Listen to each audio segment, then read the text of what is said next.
اچھا، ایک store manager غصے سے بھرا ہوا اپنے ایک سیلز مین کی طرف بڑھتا ہے۔ اس نے ابھی ابھی سیلز مین کو ایک گاہک سے یہ کہتے سنا تھا کہ نہیں، ہمارے پاس یہ چیز پچھلے کچھ ہفتوں سے نہیں ہے۔ یہ تو کسی بھی مینیجر کے لیے کافی پریشان کن بات ہوگی۔ بالکل، اور وہ مزید کہتا ہے کہ لگتا نہیں کہ جلد آئے گی۔ مینیجر کے تو ہوش ہی اڑ جاتے ہیں۔ وہ بھاگ کر اس گاہک کے پاس جاتا ہے جو دکان سے نکل رہی ہوتی ہے، اور تیزی سے کہتا ہے یہ سچ نہیں ہے، ہمارے پاس وہ چیز جلد آ جائے گی، بس راستے میں ہے۔ اچھا، تو گاہک کا کیا رد عمل تھا؟ گاہک اسے ایک عجیب اور الجھی ہوئی نظر سے دیکھتی ہے اور بنا کچھ کہے وہاں سے چلی جاتی ہے۔ مینیجر غصے میں مڑتا ہے اور سیلز مین کو ڈانٹتے ہوئے کہتا ہے کہ گاہک سے کبھی مت کہو کہ ہمارے پاس چیز ختم ہو گئی ہے، اگر نہ ہو تو کہو کہ آرڈر کر دی گئی ہے۔ ویسے وہ عورت کیا مانگ رہی تھی؟ اور سیلز مین نے کیا جواب دیا؟ سیلز مین بڑی معصومیت سے دیکھتا ہے اور کہتا ہے بارش۔ کیا بات ہے! مطلب یہ محض ایک لطیفہ نہیں ہے، بلکہ انسانی ذہن کی ایک بہت گہری حقیقت کی طرف اشارہ ہے۔ ظاہر ہے مینیجر نے تو کچھ اور ہی فرض کر لیا تھا۔ بالکل، مینیجر نے بنا سوچے سمجھے یہ فرض کر لیا تھا کہ گفتگو دکان کی کسی پروڈکٹ کے بارے میں ہو رہی ہے۔ اس کا ذہن ایک خاص سانچے میں ڈھلا ہوا تھا جسے ہم پیراڈائم یا سوچ کا زاویہ کہتے ہیں۔ صحیح۔ اور آج کے اس گہرے تجزیے میں ہمارے سامنے جو مواد ہے، یعنی اسٹیون آر کوے کی مشہور کتاب 7 habits of highly effective people کی پرسنل ورک بک، وہ اسی بارے میں ہے۔ یہ ہمیں اپنی سوچ کے ان پوشیدہ زاویوں کو کھوجنے پر مجبور کرتا ہے۔ یعنی یہ علمی سفر محض کوئی سمری نہیں ہے، بلکہ جی ہاں، یہ ذہن کے ان پرانے اور محدود سانچوں کو توڑنے کا ایک عملی طریقہ ہے۔ زبردست۔ اس کہانی کو ذہن میں رکھتے ہوئے اگر سوچا جائے نا، تو یہ پیراڈائمز تو بالکل جدید دور کے سوشل میڈیا الگوریتم کی طرح کام کر رہے ہیں۔ وہ کیسے؟ مطلب انسان سمجھتا ہے کہ وہ پوری دنیا کی حقیقت دیکھ رہا ہے، حالانکہ اسے صرف وہی کچھ دکھایا جا رہا ہے جو اس کی اپنی پرانی تلاش اور نظریات کے الگوریتم نے چنا ہے۔ اگر انسان کا اپنا اندرونی الگوریتم ہی منفی ہو تو وہ دنیا کی خوبصورتی کیسے دیکھ سکتا ہے؟ بالکل ایسا ہی ہے۔ یہ الگوریتم والی تشبیہ اس پورے تصور کی بہت گہری وضاحت کرتی ہے۔ جب ایک بار ذہن کا یہ سانچہ بن جاتا ہے تو پھر انسان دنیا کو ویسی نہیں دیکھتا جیسی وہ حقیقت میں ہے، بلکہ وہ دنیا کو ویسا دیکھتا ہے جیسا وہ خود ہوتا ہے۔ یعنی ہم اپنے فلٹر سے دنیا کو دیکھتے ہیں۔ ہاں، اور ذہن کا یہ فلٹر ان معلومات کو سرے سے غائب کر دیتا ہے جو اس کے سانچے میں فٹ نہیں بیٹھتی۔ اسی لیے سورسز کہتے ہیں کہ اگر زندگی میں کوئی بہت بڑی تبدیلی لانی ہے، جسے کوانٹم چینج کہتے ہیں، تو اس اندرونی الگوریتم کو جڑ سے اکھاڑنا پڑتا ہے۔ مگر یہاں ایک بہت بڑی الجھن پیدا ہوتی ہے۔ الگوریتم کو تو چلے سیٹنگز میں جا کر ریسیٹ کیا جا سکتا ہے، انسان اپنی برسوں کی پختہ ذہن سازی کو کیسے ریسیٹ کریں؟ یہ واقعی ایک مشکل سوال ہے، کیونکہ ہر انسان کو اپنا زاویہ نگاہ بالکل ٹھیک لگتا ہے۔ اس دھوکے سے باہر نکلنے کا کیا طریقہ بتایا گیا ہے؟ اس کا واحد راستہ یہ ہے کہ انسان اپنے سوچنے کے زاویوں کو آفاقی اصولوں پر پرکھے، مطلب پرنسپلز پر۔ سورسز کا موقف ہے کہ یہ اصول وقت اور جغرافیے کی قید سے آزاد ہوتے ہیں۔ جیسے کوئی سائنسی قانون ہو؟ بالکل، ان کا کام کرنے کا طریقہ کشش ثقل یعنی گریوٹی کے قانون جیسا ہے۔ گریوٹی اس بات کی پرواہ نہیں کرتی کہ کوئی اس پر یقین رکھتا ہے یا نہیں، وہ اپنا کام کرتی ہے۔ صحیح۔ اسی طرح ایمانداری، انصاف اور احترام جیسے اصول اٹل ہیں۔ انسان اصولوں کو توڑ نہیں سکتا، وہ صرف اصولوں سے ٹکرا کر خود کو نقصان پہنچا سکتا ہے۔ اور انہی میں ایک انتہائی بنیادی اصول پوشیدہ ہے جسے P/PC بیلنس کہا گیا ہے۔ اس P/PC بیلنس کو سمجھنے کے لیے ورک بک میں وہ ایسپک کی بطخ والی کہانی دی گئی ہے نا، وہ کسان اور سونے کا انڈا دینے والی بطخ۔ ہاں بالکل وہی کہانی۔ مطلب ایک کسان کے پاس سونے کا انڈا دینے والی بطخ ہوتی ہے۔ کچھ عرصہ تو وہ روز ایک انڈا پا کر خوش رہتا ہے، مگر پھر اس پر لالچ حاوی ہو جاتا ہے۔ وہ سوچتا ہے کہ بطخ کے اندر تو سونے کا خزانہ ہوگا، اور اسی لالچ میں وہ بطخ کو ذبح کر دیتا ہے۔ اور پھر نہ بطخ بچتی ہے نہ انڈے۔ بالکل، لیکن سوال یہ ہے کہ جانتے بوجھتے ہوئے بھی انسان اپنی زندگی میں اس بطخ کو کیوں ذبح کرتا ہے؟ کیونکہ ہماری نفسیات فوری نتائج کی بہت بری طرح عادی ہو چکی ہے۔ اس کہانی میں سونے کا انڈا دراصل پیداوار ہے یعنی پی، اور وہ بطخ انسان کی پیداواری صلاحیت ہے یعنی پی سی۔ یہ توازن بہت نازک ہوتا ہے۔ اچھا، یعنی اگر کوئی کاروبار میں فوری منافع کمانے کے چکر میں ملازمین پر حد سے زیادہ دباؤ ڈالے، جی، تو وہ ملازمین کی ذہنی صحت جو کہ بطخ ہے اسے تباہ کر دیتا ہے۔ وقتی منافع مل جاتا ہے لیکن بہترین لوگ کام چھوڑ جاتے ہیں۔ یہی حال انسان کی اپنی صحت کا ہے کہ کیریئر کے چکر میں نیند قربان کر دی اور پھر بیمار پڑ گئے۔ تو مؤثر زندگی کا راز اسی پی اور پی سی کے توازن میں ہے۔ اب مجھے بتائیں، اگر کسی کو یہ سمجھ آ جائے اور اس کا اندرونی نقشہ درست ہو جائے تو پھر سورسز کے مطابق اگلا قدم کیا ہے؟ کیونکہ ایک ارتقائی سفر کی بات کی گئی ہے نا، دی میچورٹی کنٹینیوم۔ بالکل، یہ ایک مکمل جذباتی اور نفسیاتی سفر ہے۔ میچورٹی کنٹینیوم کے مطابق ہر انسان کی زندگی کا آغاز انحصار یعنی ڈپینڈنس کی حالت سے ہوتا ہے۔ انحصار سے کیا مراد ہے یہاں؟ یہ وہ حالت ہے جس میں رویہ ہوتا ہے کہ تم میرا خیال رکھو، میری کامیابی کی ذمہ داری تم پر ہے، اور اگر میں ناکام ہوا تو قصور بھی تمہارا ہے۔ یہ تو بڑی تفصیلی سی کیفیت ہے۔ ہاں، اور اس سے نکل کر انسان جب شعوری کوشش کرتا ہے تو وہ اگلی منزل یعنی خود مختاری تک پہنچتا ہے، مطلب انڈیپینڈنس۔ یہاں سوچ ہوتی ہے کہ میں اپنا خیال خود رکھ سکتا ہوں اور میرے فیصلوں کا ذمہ دار میں خود ہوں۔ اسے پرائیویٹ وکٹری یا نجی کامیابی کہا گیا ہے۔ اچھا، یہاں مجھے ذرا رک کر ایک سوال پوچھنے دیں۔ آج کل تو موٹیویشنل سپیکرز اور معاشرہ صرف خود مختاری کی ہی تلقین کرتے ہیں۔ بالکل۔ مطلب نعرے لگتے ہیں کہ تنہا پرواز کرو، لون ولف بنو، کسی پر بھروسہ مت کرو۔ تو کیا جدید دور میں خود مختار ہو جانا ہی سب سے بڑی کامیابی نہیں ہے؟ دیکھیں، یہ جدید معاشرے کا ایک بہت بڑا وہم ہے۔ خود مختاری بلا شبہ ایک زبردست سنگ میل ہے، مگر یہ ہرگز آخری منزل نہیں ہے۔ اچھا، تو آخری منزل کیا ہے پھر؟ حقیقت یہ ہے کہ کوئی بھی عظیم کام یا بڑا ادارہ ایک اکیلا انسان نہیں بنا سکتا۔ اس کے لیے باہمی انحصار یعنی انٹر ڈیپینڈنس کی ضرورت ہوتی ہے۔ یہاں انسان سوچتا ہے کہ ہم مل کر زیادہ بڑا کام کر سکتے ہیں۔ یعنی ٹیم ورک؟ بالکل، مگر شرط یہ ہے کہ باہمی انحصار کے اس درجے تک صرف وہی پہنچ سکتے ہیں جو پہلے مکمل خود مختار ہو چکے ہوں۔ اگر کوئی اندر سے غیر محفوظ ہے تو وہ ایک صحت مند ٹیم کا حصہ نہیں بن سکتا۔ زبردست، یعنی جب تک انسان اندر سے نہیں جڑتا وہ باہر دنیا سے رشتہ نہیں جوڑ سکتا۔ تو اس نجی کامیابی کی طرف پہلا قدم، پہلی عادت ہے بی پرو ایکٹیو یعنی فعال بننا۔ جی بالکل۔ ورک بک اس میں پرو ایکٹیو اور ری ایکٹیو افراد کی زبان کا تقابل کرتی ہے۔ ری ایکٹیو کہتا ہے حالات ہی ایسے ہیں، جبکہ پرو ایکٹیو کہتا ہے میں کوئی راستہ نکالوں گا۔ اس کے پیچھے کیا نفسیاتی میکانزم ہے؟ اس کے پیچھے ایک بہت طاقتور راز ہے۔ انسان کے ساتھ جو بیرونی طور پر ہوتا ہے، جسے محرک کہتے ہیں، اور انسان جو رد عمل دیتا ہے، ان دونوں کے درمیان ایک چھوٹی سی خالی جگہ ہوتی ہے۔ ایک وقفہ؟ ہاں، اسی وقفے میں انسان کی انتخاب کی آزادی پوشیدہ ہے۔ جانوروں میں یہ نہیں ہوتا، وہ فوراً جبلت کے تحت رد عمل دیتے ہیں، مگر انسان فیصلہ کر سکتا ہے۔ اس خالی جگہ کو استعمال کرنے کے لیے ورک بک میں ماسٹر ٹیکنیک کا ذکر ہے۔ فرض کریں ایک شخص کو دفتر میں باس نے سب کے سامنے شدید تنقید کا نشانہ بنایا ہے۔ اب اس کے پاس رد عمل کے لیے چند سیکنڈز ہیں، تو یہ ٹیکنیک وہاں کیسے کام کرے گی؟ یہ بہترین مثال ہے۔ اگر وہ ری ایکٹیو ہے تو فوراً غصے میں آ جائے گا، لیکن ماسٹر ٹیکنیک اس چند سیکنڈز کو کھینچ کر بڑا کر دیتی ہے۔ ایم سے مراد میجر ہے، یعنی دماغ ماپتا ہے کہ کیا یہ زندگی موت کا مسئلہ ہے؟ جواب ملتا ہے نہیں، صرف انا پر چوٹ لگی ہے۔ اور اے سے؟ اے سے اسیس، یعنی وہ اندازہ لگاتا ہے کہ میرا دل دھڑک رہا ہے اور مجھے غصہ آ رہا ہے۔ پھر ایس سے سی، وہ خود کو اس صورتحال سے الگ کر کے دیکھتا ہے کہ تنقید آ چکی ہے مگر رد عمل میرے قابو میں ہے۔ زبردست، یعنی وہ خود کو ایک قدم پیچھے کر لیتا ہے۔ بالکل۔ پھر ٹی سے تھنک، وہ سوچتا ہے کہ کیا اس تنقید میں کوئی سچائی ہے، مجھے کیا جواب دینا چاہیے۔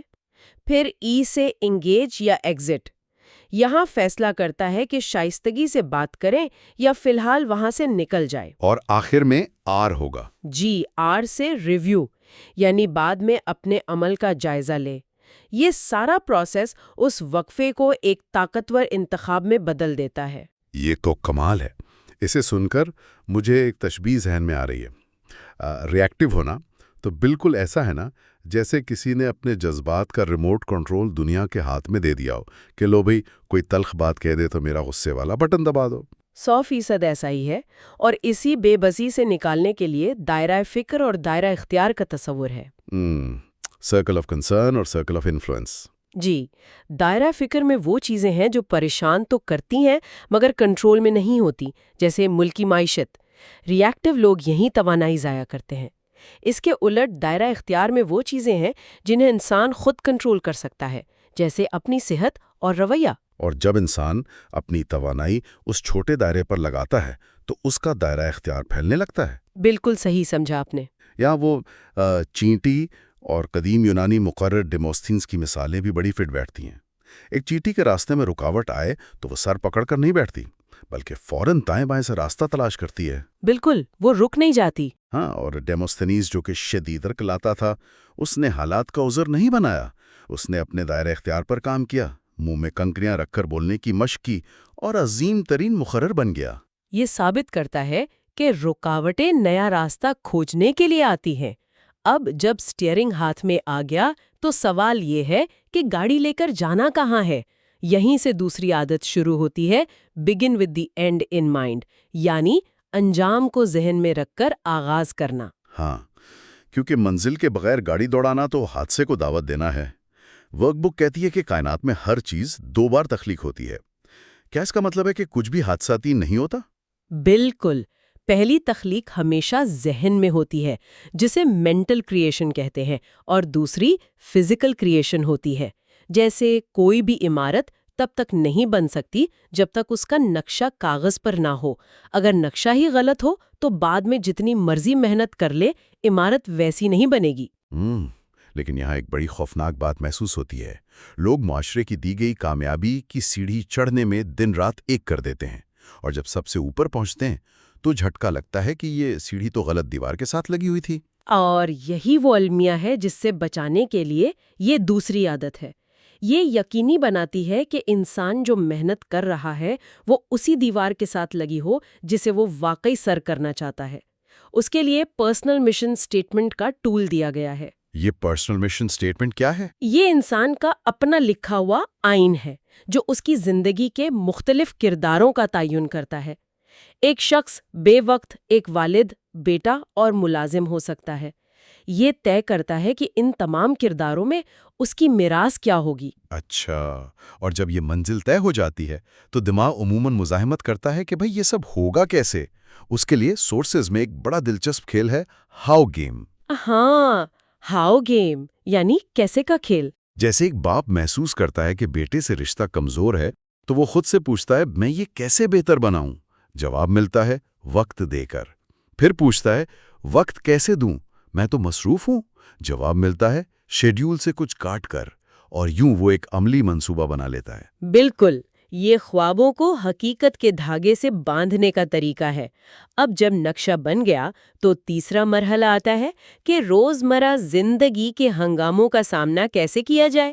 یہی تیسری عادت ہے، پٹ فرسٹ تھنگز فرسٹ، یعنی اہم کاموں کو ترجیح دینا۔ ایمانداری سے دیکھا جائے تو یہ سب سے مشکل لگتا ہے، کیونکہ ارادے تو ہوتے ہیں مگر جیسے ہی انسان روٹین میں داخل ہوتا ہے، ہنگامی صورتحال سارے منصوبے اڑا لے جاتی ہے۔ اس کا مقابلہ کیسے کیا جائے؟ اس کے لیے ماہرین نے وقت کو منظم کرنے کا ایک طریقہ دیا ہے جسے ٹائم میٹرکس کہتے ہیں۔ اس میں کاموں کو 2 بنیادوں پر ماپا جاتا ہے، ایک کہ کام کتنا اہم ہے اور دوسرا کتنا ہنگامی ہے۔ اس سے 4 خانے بنتے ہیں۔ کوڈرنٹس۔ جی، اور ان میں سے زندگی بدلنے والا کام صرف ایک ہے، اور وہ ہے کوڈرنٹ 2۔ اس میں وہ کام آتے ہیں جو انتہائی اہم تو ہیں مگر فوری یا ہنگامی نوعیت کے نہیں ہیں۔ یعنی جن کی کوئی چیختی ہوئی ڈیڈ لائن نہیں ہوتی؟ بالکل، جیسے ورزش کرنا، مطالعہ کرنا یا مستقبل کی منصوبہ بندی۔ ان کے نہ کرنے سے فوراً آسمان نہیں گرتا، لیکن طویل مدت میں انہیں نظر انداز کرنا تباکن ہوتا ہے۔ سورسز واضح کرتے ہیں کہ مؤثر انسان اپنا زیادہ وقت اسی کوادرنٹ 2 میں صرف کرتا ہے، اور مزے کی بات ہے کہ یہ 7 عادات بھی اسی خانے کا حصہ ہیں۔ یہاں مجھے ایک نفسیاتی تضاد نظر آتا ہے۔ اگر یہ اتنا ہی واضح ہے کہ کوادرنٹ 2 ہی کامیابی کا راستہ ہے، تو پھر لوگ ہنگامی کاموں کی طرف اتنے کیوں کھینچے چلے جاتے ہیں؟ فائر فائٹنگ موڈ میں رہنے کا کیا فائدہ ملتا ہے؟ اس کے پیچھے ایک بایولوجیکل پھندا ہے۔ ہنگامی کام جسم میں ایک ہارمون ایڈرینلن پیدا کرتے ہیں۔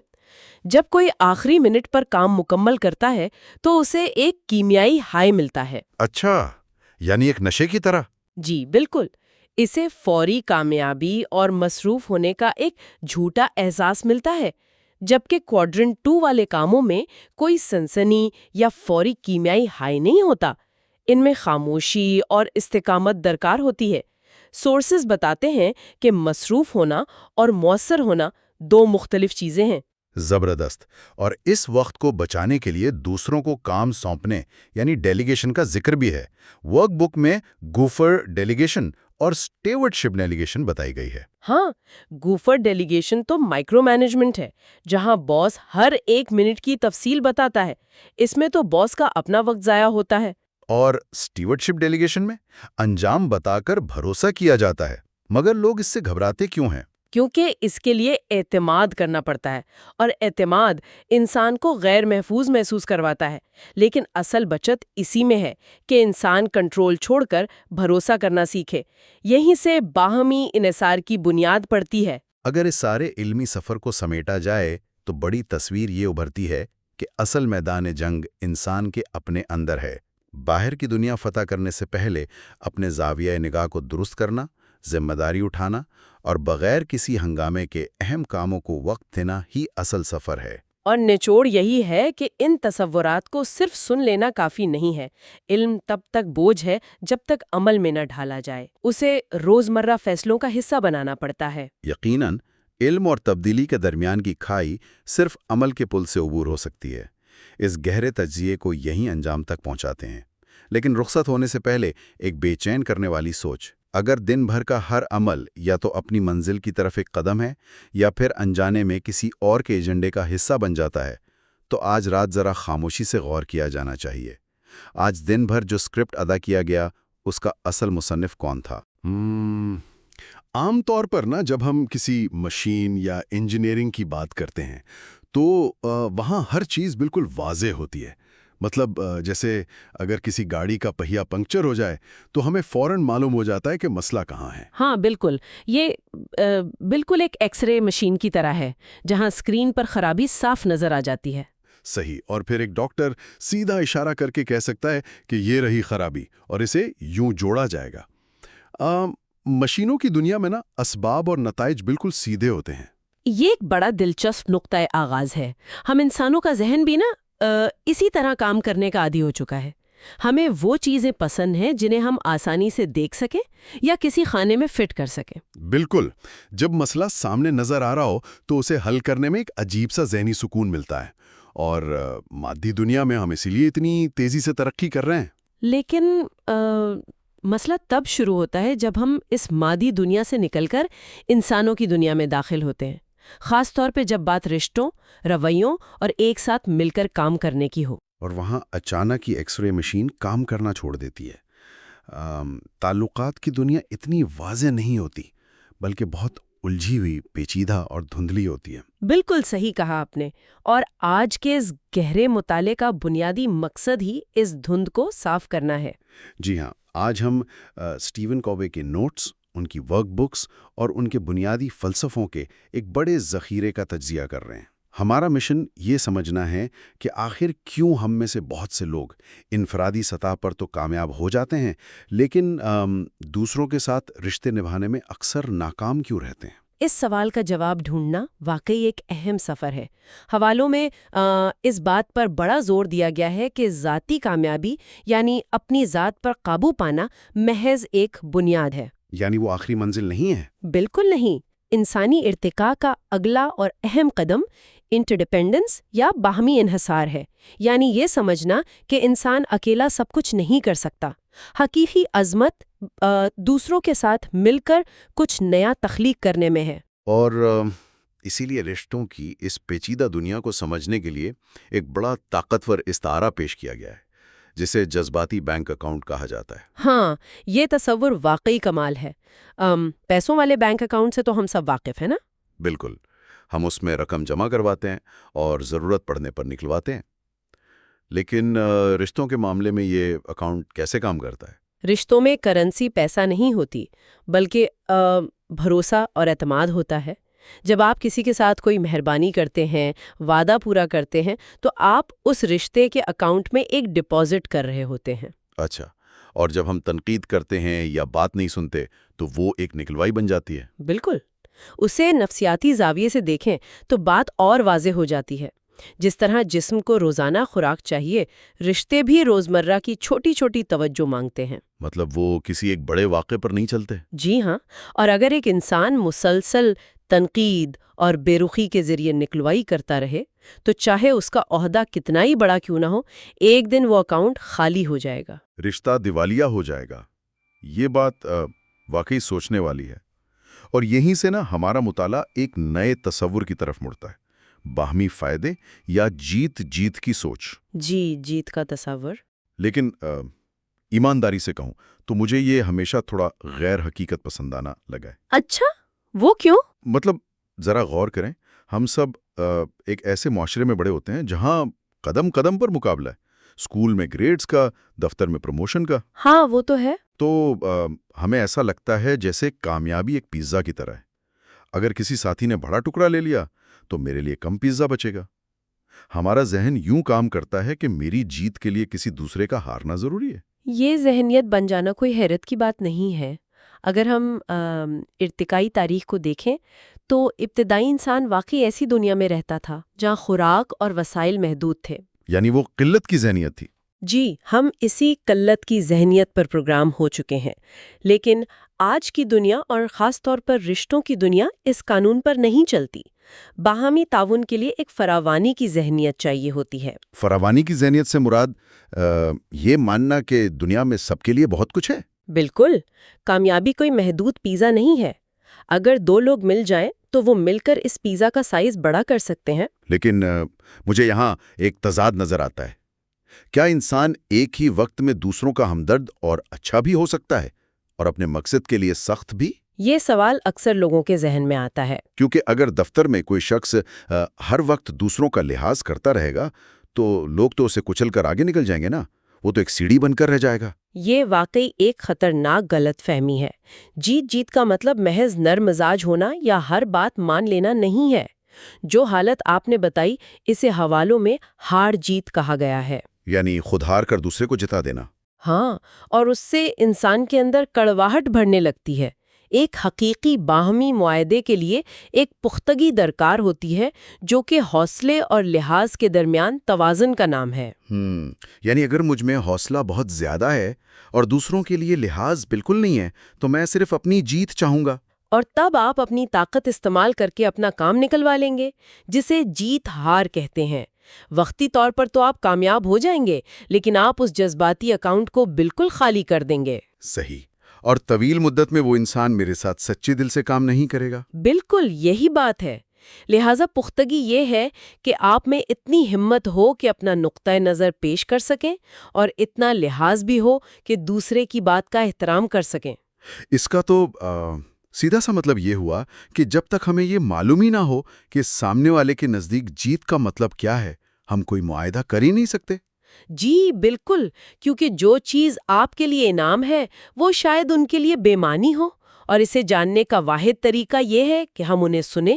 لیکن یہاں بھی ایک الجھن ہے۔ جب میں اپنے رشتوں کو دیکھتا ہوں تو میں سنتا تو ہوں، جب کوئی دوست مجھے اپنا مسئلہ بتاتا ہے تو میں فوراً کہتا ہوں ہاں میرے ساتھ بھی پچھلے سال ایسا ہی ہوا تھا۔ ہم سب یہی کرتے ہیں نا۔ میں کہتا ہوں میں نے صورتحال سے نکلنے کے لیے یہ قدم اٹھایا تھا۔ تو کیا اپنے تجربات شیئر کرنا تعلق جوڑنے کا بہترین طریقہ نہیں ہے؟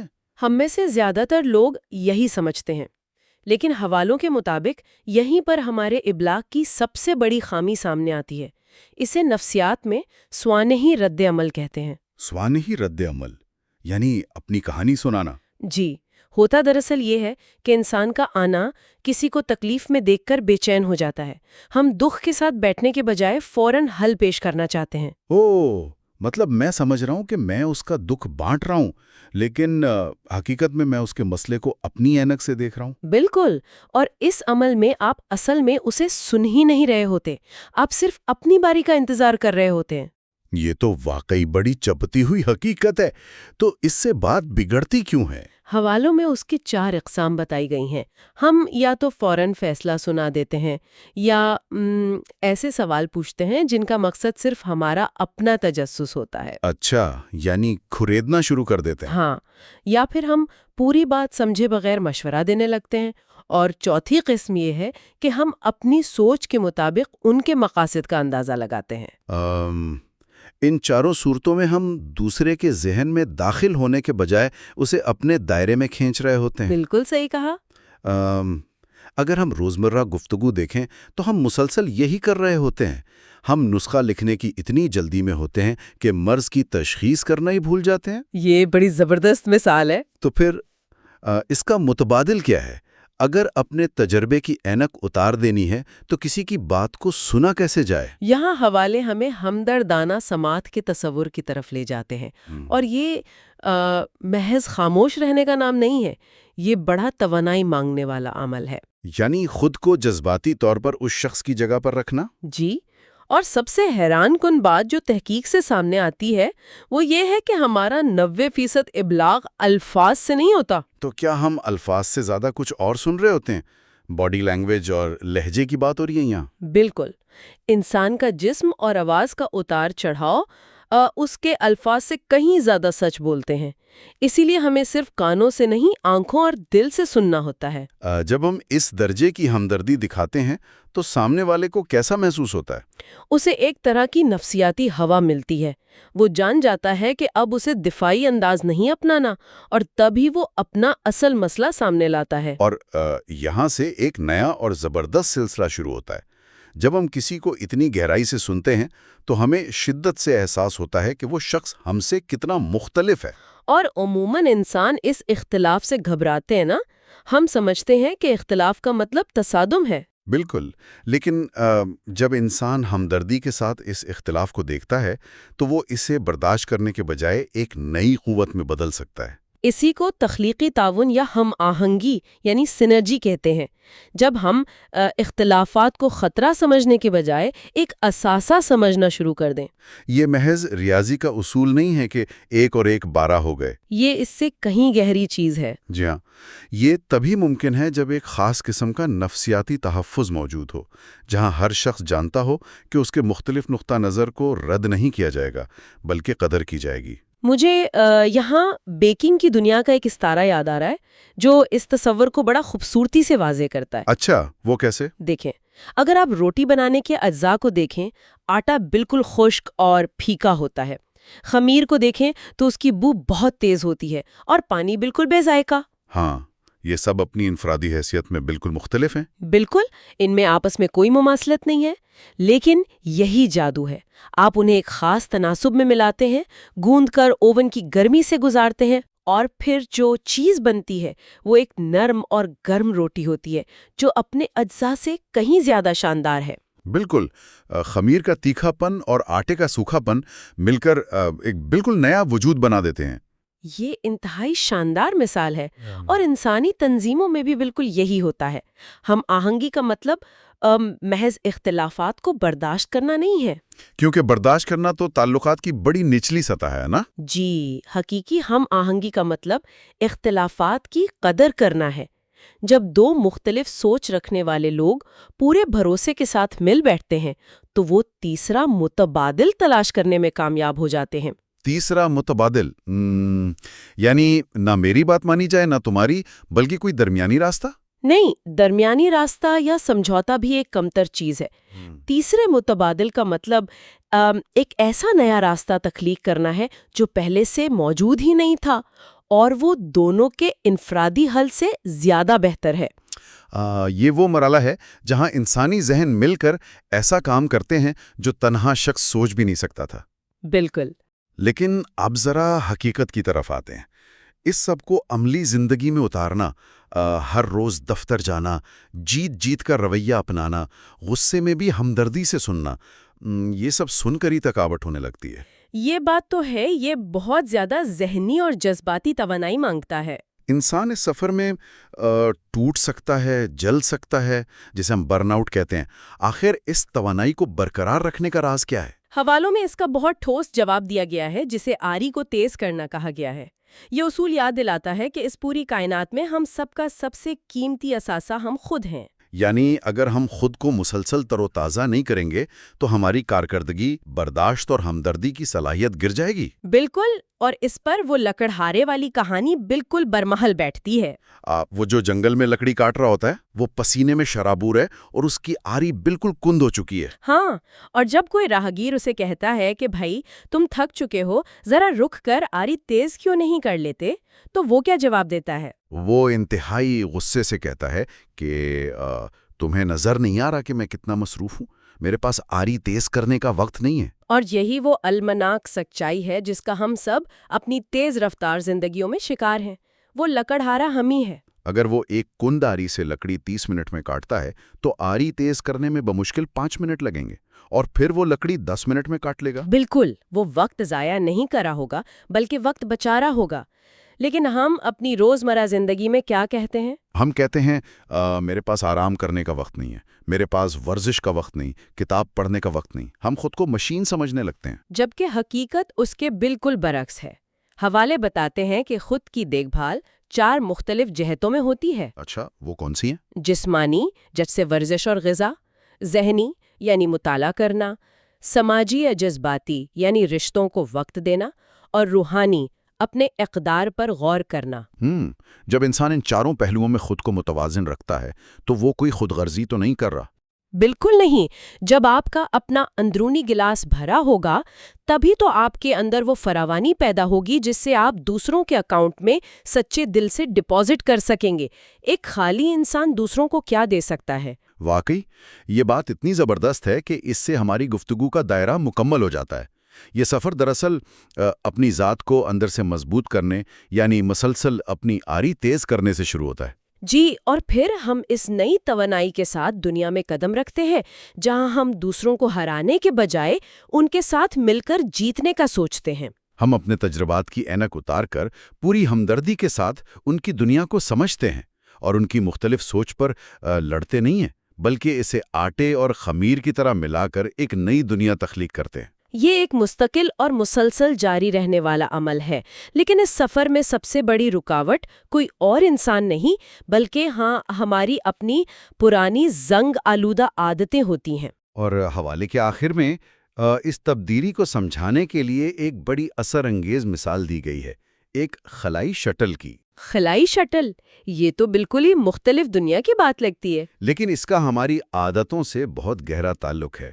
ذرا تصور کریں، جب خلائی شٹل زمین سے اڑان بھرنے کے لیے تیار ہوتی ہے تو اسے کشش ثقل کو توڑنے کے لیے لاکھوں پاؤنڈز کی توانائی لگانی پڑتی ہے۔ ابتدائی چند منٹوں میں ہی بے پناہ زور لگتا ہے۔ بالکل، اتنی توانائی جتنی اسے پورے کئی دن کے خلائی سفر میں بھی نہیں چاہیے ہوتی، صرف اس لیے کہ وہ اس پرانی کشش کو توڑ سکے۔ ہم نے اکثر ویڈیوز میں دیکھا ہے کہ کیسے پورا ڈھانچہ لرز رہا ہوتا ہے اور آگ نکل رہی ہوتی ہے۔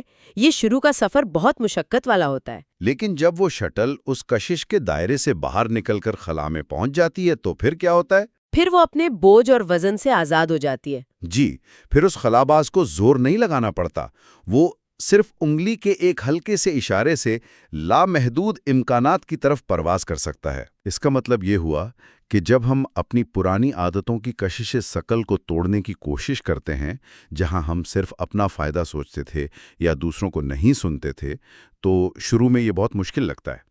ہمیں اپنی پوری جان لگانی پڑتی ہے اور بعض اوقات دل چاہتا ہے کہ بس واپس پرانی عادت کی طرف لوٹ جاؤ۔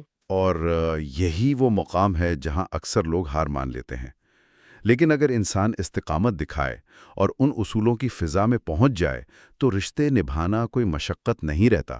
پھر ہم ایک ایسی آزادی محسوس کرتے ہیں جہاں لوگوں کے ساتھ کام کرنا بوجھ کے بجائے ایک نیا اور خوشگوار تجربہ بن جاتا ہے۔ پھر انسان حقیقی معنوں میں آزاد ہو جاتا ہے۔ تو آج کے اس مطالعے کے اختتام پر ہم واپس اسی الجھی ہوئی انسانی دنیا کی طرف آتے ہیں جہاں کوئی ایکس رے مشین کام نہیں کرتی۔ جی، جہاں انسانوں کے دلوں اور دماغوں میں جھانکنے کے لیے ٹیکنالوجی کی نہیں بلکہ سچی ہمدردی اور پختگی کی ضرورت ہوتی ہے۔ اور آخر میں تمام سننے والوں کے لیے ایک سوال چھوڑے جاتے ہیں۔ انسان کی اپنی زندگی میں، اس کے دفتر یا خاندان میں وہ کون سی پرانی اور کند عادت کی کشش شکل ہے جو آج بھی اسے پرواز کرنے سے روکے ہوئے ہے؟ اور اگر کبھی پوری طاقت لگا کر اس کشش کو توڑ کر ان باہمی انحصار کے اصولوں کی آزاد فضا میں پہنچا جائے تو وہ آزادی کیسی محسوس ہوگی؟ آج کا ہمارا یہ گہرا مطالعہ یہیں اختتام کو پہنچتا ہے۔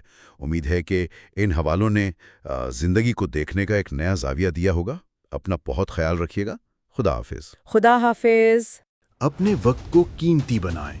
روز نئی کتابوں کے نالج اور سیلف گروتھ کے لیے بک کاسٹ کو سبسکرائب کریں، ویڈیو لائک اور شیئر کریں، کیونکہ آپ کا ایک شیئر کسی کی زندگی بدل سکتا ہے اور یہ آپ کا سب سے اچھا کام ہوگا۔